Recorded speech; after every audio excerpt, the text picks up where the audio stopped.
Let me tell you from this man's ringside seat, let me tell you about how Barack Obama saved more than 1 million American jobs. In the first days, literally the first days that we took office, General Motors and Chrysler were literally on the verge of liquidation.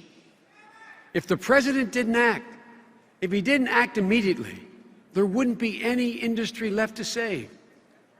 So we sat hour after hour in the Oval Office. Michelle remembers how what he must have thought when he came back upstairs. We sat hour after hour.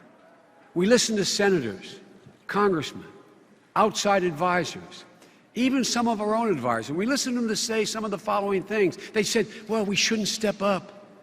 The risks were too high. The outcome was too uncertain. And the president, he patiently sat there and he listened. But he didn't see it the way they did. He understood something they didn't get, and one of the reasons I love him. He understood that this wasn't just about cars. It was about the people who built and made those cars, and about the America those people built. In those meetings,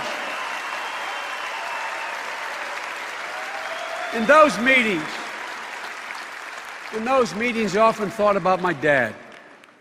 My dad was an automobile man. He would have been one of those guys all the way down the line, not on the factory floor, not along the supply chain, but one of those guys who were selling American cars to American people. I thought about what this crisis would have meant for the mechanics and the secretaries and the salespeople who my dad managed for over 35 years. And I know for certain that my dad, were he here today, he'd be fighting like heck for the president, because the president fought to save the jobs of those people my dad cared so much about. Ladies and gentlemen, my dad respected Barack Obama, would have respected Barack Obama had he been around, for having had the guts to stand up for the automobile industry when so many others just were prepared to walk away. You know, when I look back on the president's decision, I think of another son of another automobile man, Mitt Romney. Mitt Romney grew up in Detroit. My dad managed, his dad ran an entire automobile company, American Motors. Yes, what I don't understand is, in spite of that, he was willing to let Detroit go bankrupt. Look, I don't think he's a bad guy. No, I don't think he's a bad guy. I'm sure he grew up loving cars as much as I did. But what I don't understand, what I don't think he understood, that saving the automobile worker, saving the industry, what it meant to all of America, not just auto workers. I think he saw it the Bain way. Now, I mean this sincerely. I think he saw it in terms of balance sheets and write-offs. Folks, the Bain way may bring your firm the highest profits, but it's not the way to lead our country from the highest office.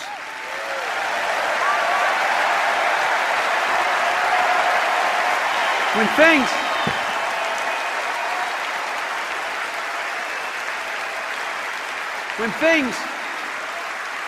things hung in the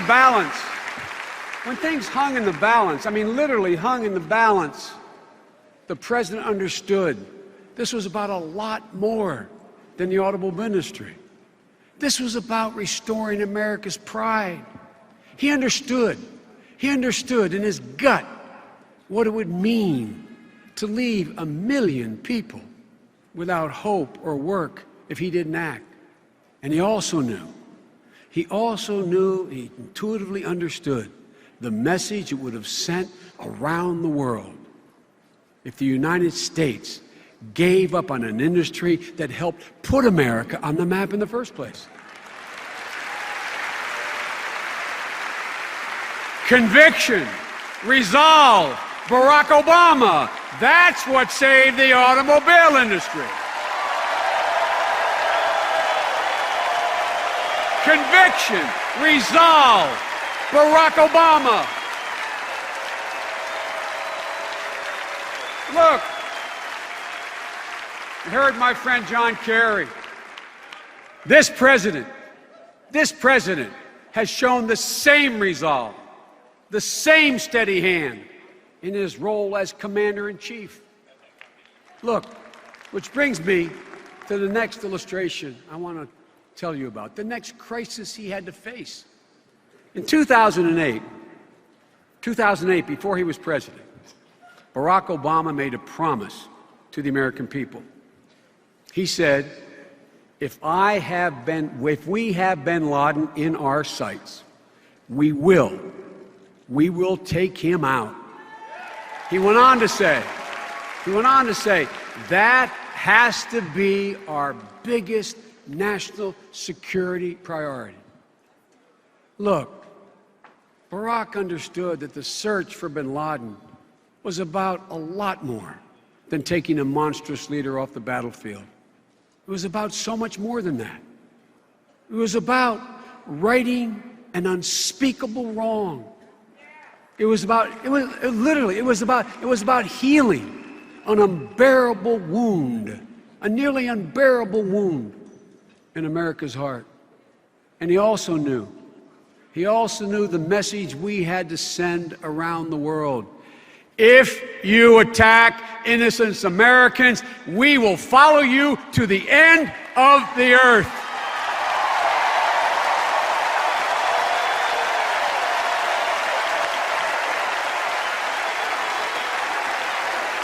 Look,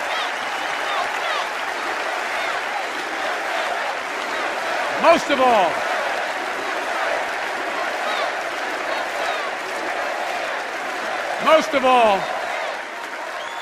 of all, President Obama had an unyielding faith in the capacity and the capability of our special forces.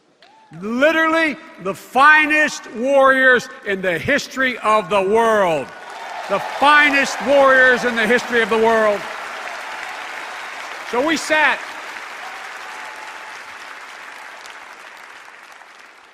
Originally, only 5 of us. We sat in the situation we were beginning in the fall of the year before. We listened, we talked, we heard, and he listened to the risks and reservations about the raid. He asked again the tough questions. He listened to the doubts that were expressed. But when Admiral McCraven looked him in the eye and said, "Sir, we can get this job done," I sit next to him. I looked at your husband, and I knew at that moment he had made his decision.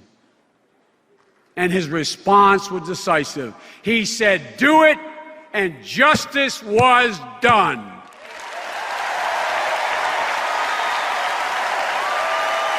Governor Romney didn't see things that way.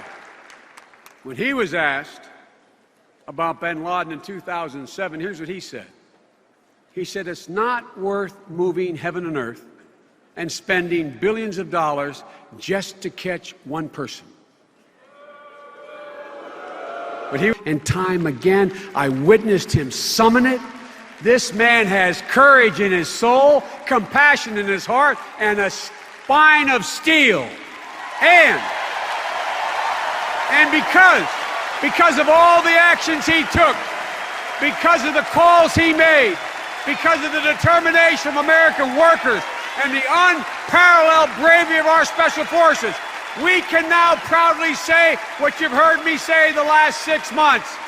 Osama bin Laden is dead and General Motors is alive.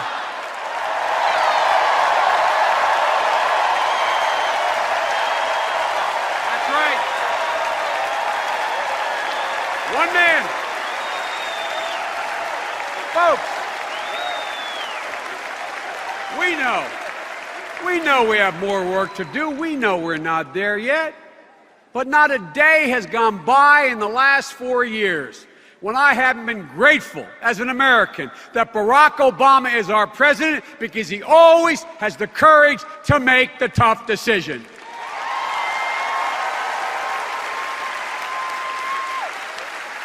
Speaking of tough decisions, speaking of tough calls, last week we heard at the Republican convention, we heard our opponents, we heard them pledge that they too had the courage to make the tough calls. That's what they said. But folks, in case you didn't notice, I say to my fellow Americans, in case you didn't notice, they didn't have the courage to tell you what calls they'd make. They never mentioned any of that.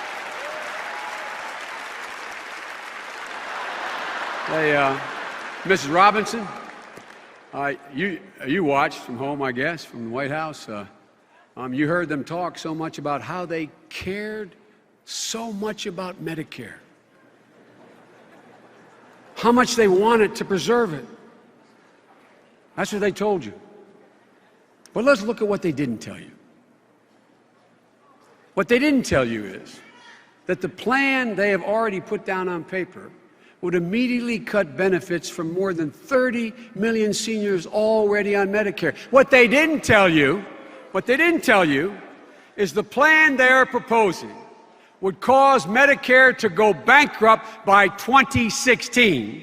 And what they really didn't tell you is if you want to know, they're not for preserving Medicare at all. They're for a new plan. It's called voucher care. Look, folks, that's not courage.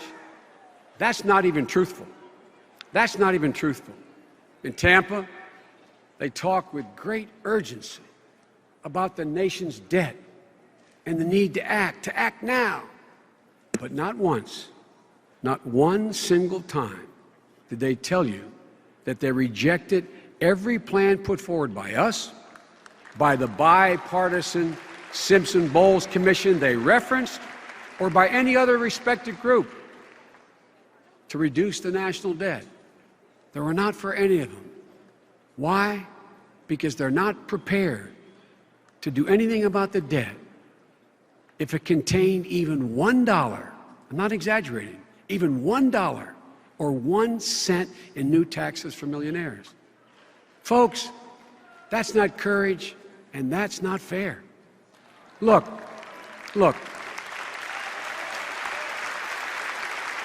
In a sense, this can be reduced to a single notion.